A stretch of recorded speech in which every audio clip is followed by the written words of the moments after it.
नमस्कार मित्रों, मेरा नाम है आदित्य। आप देख रहे हैं एडवोकेट आदित्य यूट्यूब चैनल। बहुत सारे लोग मुझसे ये सवाल पूछते हैं कि सर, मेरी पत्नी ने मेरे ऊपर झूठा 498A का मुकदमा कर दिया है। उस मुकदमे में अब क्रॉस एग्जामिनेशन हो रहा है, यानी जीरा होना है। तो सर, मुझे कुछ ऐसे प्रश्न बताइए जिनको मैं पूछूं पत्नी से, तो मेरी जो पत्नी है उसकी हालत खराब हो जाए, वो उन प्रश्नों का जवाब ना दे पाए, जिससे मेरा पक्ष मजबूत हो और मैं अपने केस से बरी हो पाऊं।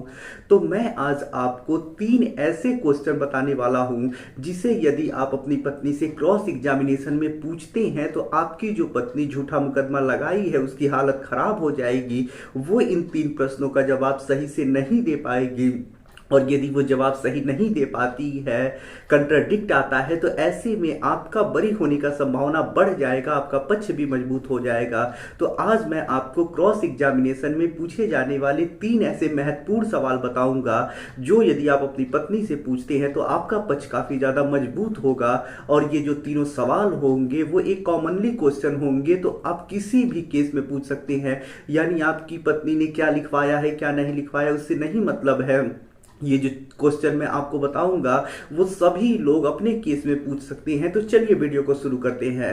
वीडियो में आगे बढ़ने से पहले मैं आपको एक महत्वपूर्ण जानकारी देना चाहता हूं। मेरी एक किताब पब्लिश हुई है जिसका नाम है legal guide for husband in matrimonial cases. अब जैसा इस किताब का नाम ही है, legal guide for husband in matrimonial cases, तो इस किताब के नाम से ही आप इस किताब का उद्देश्य भी समझ सकते हैं। तो देखिए, ये जो किताब है, ऐसे पति जो भारतीय दंड संहिता की धारा 498A के झूठे केस से परेशान है, मेंटेनेंस केस से परेशान है, या फिर किसी प्रकार के कोई भी मैट्रिमोनियल केसेस से परेशान है, तो ऐसे ही परेशान पतियों के लिए ये किताब लिखी गई है। आपको इस किताब में भारतीय दंड संहिता की धारा 498A, 125 CRPC, DV act, divorce case, section 9 आदि प्रकार के जो भी मैट्रिमोनियल केसेस होती हैं उनसे संबंधित काफी अच्छी जानकारी मिल पाएगी, जिससे कि यदि आप झूठे केसों से काफी ज्यादा परेशान हो चुके हैं, आपको कोई गाइड करने वाला नहीं है, आपको कोई कुछ बताने वाला नहीं है, तो ये किताब पढ़ के आप अपनी जानकारी बढ़ा पाएंगे और अपने केस में अपना पक्ष मजबूत कर पाएंगे। क्योंकि जब आपको जानकारी होगी, आप चीजों को जानेंगे, कानून को अच्छी तरह से जानेंगे, तो आपको कोई ठग भी नहीं पाएगा, ठग के पैसे भी नहीं ऐंठ पाएगा। साथ ही साथ आपका जो केस है उसमें आप अपना पक्ष भी मजबूत कर पाएंगे। तो यदि आप इस किताब को पढ़ते हैं तो आप अपने मुकदमे में अपना पक्ष भी मजबूत करेंगे, समय भी बचा पाएंगे, और साथ ही साथ आपके पैसे भी बर्बाद होने से बचेंगे। तो ये जो किताब है पतियों के लिए काफी ज्यादा यूजफुल है। इस किताब का जो मूल्य है वो 550 रुपए है, प्लस 100 रुपए कोरियर चार्ज है, लेकिन अभी 50 रुपए इस किताब पे डिस्काउंट दिया जा रहा है। तो यदि आप इस किताब को बाई करना चाहते हैं तो मेरा व्हाट्सएप नंबर आपको स्क्रीन पे दिखाई दे रहा होगा, आप उस पर मैसेज करिएगा कि मैं किताब खरीदना चाहता हूं। आगे का प्रोसेस मैं आपको बता दूंगा।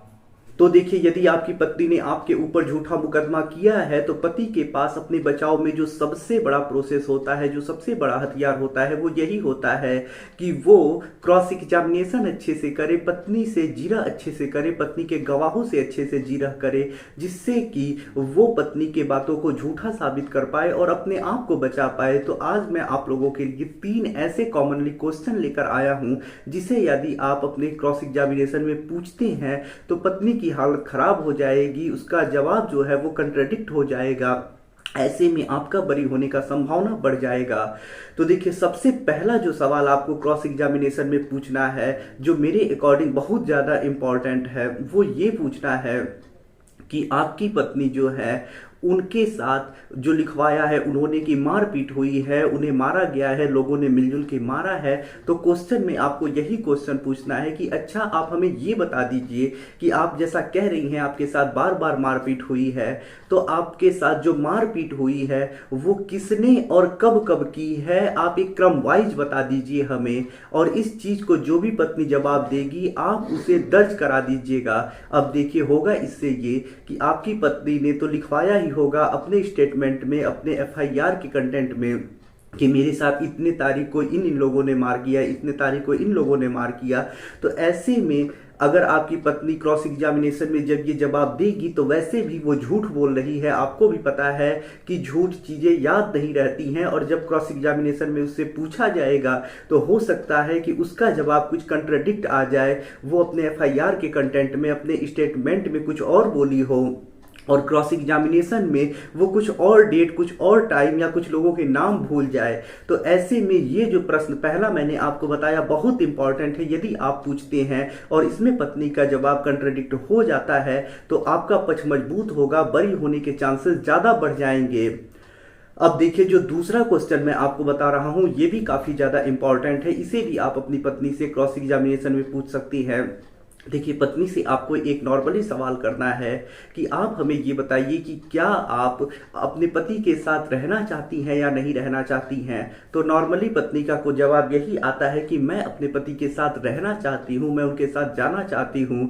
फिर आपको इसी पे एक और अगला क्वेश्चन पूछ देना है, तो अच्छा आप ये बताइए कि जब आपके पति आपके साथ मारपीट करते हैं, आपको परेशान करते हैं, दहेज मांगते हैं, आपको प्रताड़ित करते हैं, गालियाँ देते हैं, धमकियाँ देते हैं, जान से मारने का प्रयास करते हैं, इस प्रकार के आपने बहुत सारे आरोप लगाए हैं, तो फिर आप अपने पति के साथ क्यों रहना चाहती हैं। जो पति आपको मारता है, पीटता है, उसके साथ आप क्यों रहना चाहती हैं, अपना जिंदगी क्यों बिताना चाहती हैं, ऐसा क्या कारण है।